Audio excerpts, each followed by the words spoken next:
Karim's biryani paradise at liberty and catering services, கோடம்பாக்கத்தின் அறுசுவை அடையாளம்.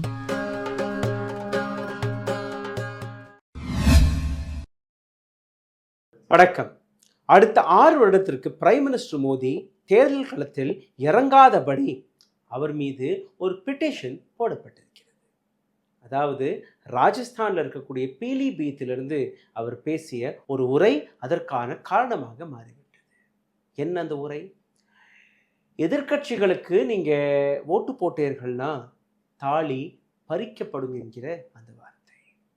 Election commission of India prime minister மோடிக்கு ஒரு நோட்டீஸை வழங்கியிருக்கிறார்கள். இதுவரை ஏன் நோட்டீஸ் கொடுக்கவில்லை என்கிற ஒரு சர்ச்சை கிளம்பியிருந்தால் கூட நோட்டீஸ் கொடுக்கப்பட்டதற்கு பின்பு ஒரு புதிய சர்ச்சை கிளம்பி நிற்கிறது. ராகுல் காந்தியாக இருக்கட்டும் அல்ல நரேந்திர தாமோதர் தாஸ் மோடி அவர்களாக இருக்கட்டும், 2 பேருமே ஸ்டார் கேம்பெயினர் என்று கூறி அவர்களுக்கு இந்த நோட்டீஸ் வழங்கப்படவில்லை. அவருடைய கட்சி தலைமைக்கு இந்த நோட்டீஸ் வழங்கப்பட்டிருக்கிறது. இந்த நோட்டீஸில் என்ன கூறியிருக்கிறார்கள் நீங்கள் பார்த்தீர்கள்னா, தயவு செய்து யாருமே ஜாதியை, மதத்தை, இனத்தை வைத்து ஓட்டை கேட்காதீர்கள். கொடுக்கப்பட்ட பெட்டிஷனில் பெட்டிஷனர் எடுத்து வைத்த ஒரு சில குற்றச்சாட்டுகள். இந்த நாட்டு பிரைம் மினிஸ்டர் பதவியில் இருக்கக்கூடிய ஒரு மிக முக்கியமான தலைவர் இந்த நாட்டின் ஒற்றுமையை கிளைக்கக்கூடிய வேலையை பார்த்திருக்கிறார். இந்த நாட்டில் ஹிந்து முஸ்லிம் என்கிற அந்த வார்த்தையை பயன்படுத்தி ஓட்டை சேகரிக்கக்கூடிய வேலையை பார்த்திருக்கிறார். இந்த நாட்டு ஹிந்து கடவுளுடைய பெயரை வைத்து, சீக் டேட்டிஸோடைய பெயரை வைத்து ஓட்டை சேகரிக்கக்கூடிய வேலையை பார்த்திருக்கிறார். இந்த நாட்டு பெண்களுடைய நம்பிக்கையான மங்கள் சூத்திர தாலியை வைத்து ஓட்டை சேகரிக்கக்கூடிய வேலையை பார்த்திருக்கிறார். இஸ்லாமிய மதத்தில் இருக்கக்கூடிய மக்கள் அவர்கள் கையில் அனைத்து சொத்துக்களுமே கொடுத்து விடுவார்கள் என்கிற ஒரு புரபகண்டாவை பரப்பி ஓட்டை சேகரிக்கக்கூடிய வேலையை பார்த்திருக்கிறார் என்று கூறியிருக்கிறார். நடந்தது என்ன? அனைத்தையுமே பார்க்கலாம். Election commission of India prime minister மோடிக்கு எதிராக ஒரு நோட்டீஸை கொடுத்திருக்கிறார்களா? ஆனால் அவர் பேர் அங்கே இல்லை. ஜேபி நட்டா, பிஜேபியின் தலைவரான ஜேபி நட்டாவிற்கு இந்த நோட்டீஸ் போயிருக்கிறது. Model code of conduct violated by Prime Minister Modi, marking a significant step for polling agency. Until now, no sitting Prime Minister has been issued such a notice. Also, it is the first time that a notice has been sent to a party rather than the candidate. அதாவது முதல் முறையாக ஒரு sitting prime minister அவருக்கு எதிராக election commission of India ஒரு நோட்டீஸை வழங்கியிருக்கிறது.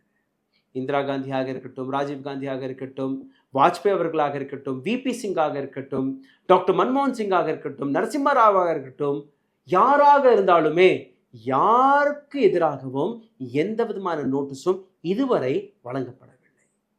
இன்னொரு இடத்தில் நீங்கள் பார்த்தீர்கள்னா, முதல் முறையாக யார் இந்த தவறை செய்தாரோ அவர் பேரில் இந்த நோட்டீஸ் வழங்கப்படவில்லை. அந்த நபர் சார்ந்திருக்கக்கூடிய கட்சியில் இருக்கக்கூடிய பிரசிடென்ட் அவர் பேரில் இந்த நோட்டீஸ் போயிருக்கிறது. 2மே முதல் முறையாக நடந்திருக்கிறது. Prime minister Modi comes after his speech இன் ராஜஸ்தான். இந்த நோட்டீஸ் ராஜஸ்தானில் இருந்து பிரைம் மினிஸ்டர் மோடி பேசிய அந்த உரைக்கு பின்பு வெளிவந்திருக்கிறது. 2வது கட்ட லோக்சபா தேர்தலுக்கு சற்று முன்பு மாடல் கோட் ஆஃப் கண்டக்டுடைய வயலேஷனாக இதை எடுத்து பார்த்திருக்கிறார்கள். எலெக்ஷன் கமிஷன் ஆஃப் இந்தியா 2 நோட்டீஸ்களை வழங்கியிருக்கிறது. ஒரு நோட்டீஸ் பிரைம் மினிஸ்டர் நரேந்திர மோடியின் பேரில், இன்னொரு நோட்டீஸ் காங்கிரஸ் சீஃப் மல்லிகார்ஜுன் கர்கேக்கு போயிருக்கிறது. மெம்பர் ஆஃப் பார்லிமெண்ட் ராகுல் காந்தியை 2 பேருமே ஸ்டார் பிரச்சாரக் என்று கூறி 2 பேருடைய பேர் போட்டு இந்த நோட்டீஸ் வழங்கப்படவில்லை. அவர்களுடைய கட்சி தலைமைக்கு இந்த நோட்டீஸ் வழங்கப்பட்டிருக்கிறது. EC issues notice for Prime Minister Modi, Kharge and ராகுல் காந்தி remarks. ராகுல் காந்தி பேசிய அந்த உரைக்கு எதிராக கர்கே அவர்களுக்கு நோட்டீஸ், பிரைம் மினிஸ்டர் மோடி பேசிய அந்த உரைக்கு எதிராக ஜேபி நட்டாவிற்கு இன்னொரு notice.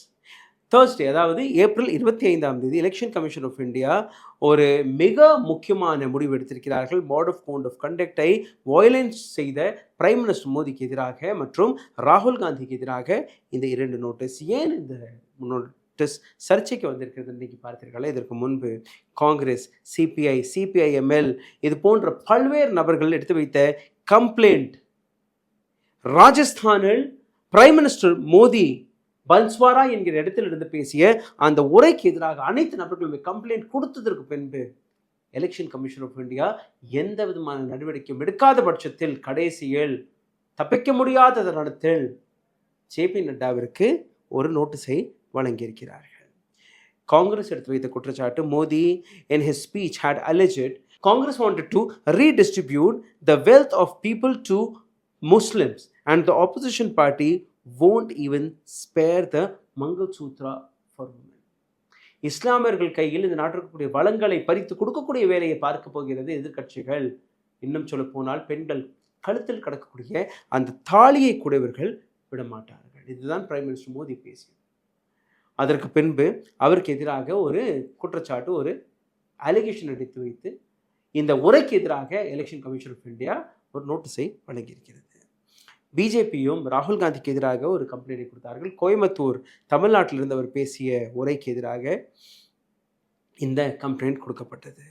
Moreover, the ruling party also accuses Kharge violence of model code of conduct, claiming that he was not invited to Ram temple ceremony due to description of against SC and ST. அதாவது கர்கே அவர்கள் எடுத்து வைத்த குற்றச்சாட்டு, ராமர் கோவிலிற்கு என்னை கூப்பிடாததற்கு காரணம் நான் ஒரு SC ST சமுதாயத்தை சார்ந்த நபராக இருந்ததனால்தான் இவர்கள் எனக்கு அழைப்பு கொடுக்கவில்லை என்று கூறிய மேடையில் பேசியிருக்கிறார். அதற்கு எதிராக ஒரு நோட்டீஸ் வழங்கப்பட்டிருக்கிறது. இதற்கு முன்பு எத்தனை பேருக்கு இந்த நோட்டீஸ் வழங்கப்பட்டிருக்கிறது அதையும் நீங்கள் பாருங்கள். மாடல் கோட் ஆஃப் கண்டக்ட் உடைய வயலேஷனுக்கு எதிராக 2019 ஆண்டு லோக்சபா தேர்தலுக்கு முன்பு ஆப்போசிஷன் தலைவர்கள் பிரைம் மினிஸ்டர் மோடிக்கு எதிராக ஒரு இதே போன்ற கம்ப்ளைண்ட்டை கொடுத்தார்கள். ஆனால் எந்த விதமான நடவடிக்கையும் எலெக்ஷன் கமிஷன் ஆஃப் இந்தியா எடுக்கவில்லை.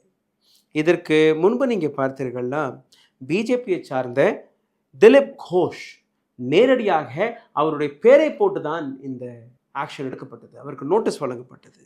காங்கிரஸ் தலைவியான சுப்ரியா ஷினோட்டே அவருடைய பேரை போட்டு தான் இந்த நோட்டீஸ் வழங்கப்பட்டது. ஆம் ஆத்மி கட்சியை சார்ந்த அதிஷி அவருடைய பேரை போட்டு தான் நோட்டீஸ் வழங்கப்பட்டது. காங்கிரஸ் லீடர் ரந்தீப் சிங் சுர்ஜேவாலா அவரோட பேருக்கு தான் அந்த நோட்டீஸ் போனது. பாரத் ராஷ்டிர சமிதி சீஃப் கே சந்திரசேகர் ராவ் இவருக்கும் எலெக்ஷன் கமிஷன் ஆஃப் இந்தியா அவருடைய பேரை போட்டு தான் அவருக்கே இந்த நோட்டீஸை வழங்கியிருக்கிறது. ஆனால் இந்த முறை மோடியுடைய பேரை காணவில்லை, ராகுல் காந்தியுடைய பேரை காணவில்லை. காரணம் கேட்டால் இவர்கள் ஸ்டார் ஆங்கர்கள், அதனால் இவர்களுடைய பேர் தேவையில்லை என்று ஜெயராம் ரமேஷ் அவர்கள் எலெக்ஷன் கமிஷன் ஆஃப் இந்தியாவுடைய நோட்டீஸ்க்கு எதிராக ஒரு ட்வீட்டை போட்டிருக்கிறார். The Election Commission has issued notice to BJP President for campaign remark made by Prime Minister Modi on which the Congress has filed complaint. At the same time, in virtually identical language, it has issued a notice to Congress President on remark made by Shri Rahul Gandhi. Prime Minister Modi பேசிய உரைக்கு எதிராக நாங்கள் complaint கொடுத்திருந்தோம். ஆனால் prime minister மோடிக்கு எந்த விதமான நோட்டீஸும் வழங்கப்படவில்லை.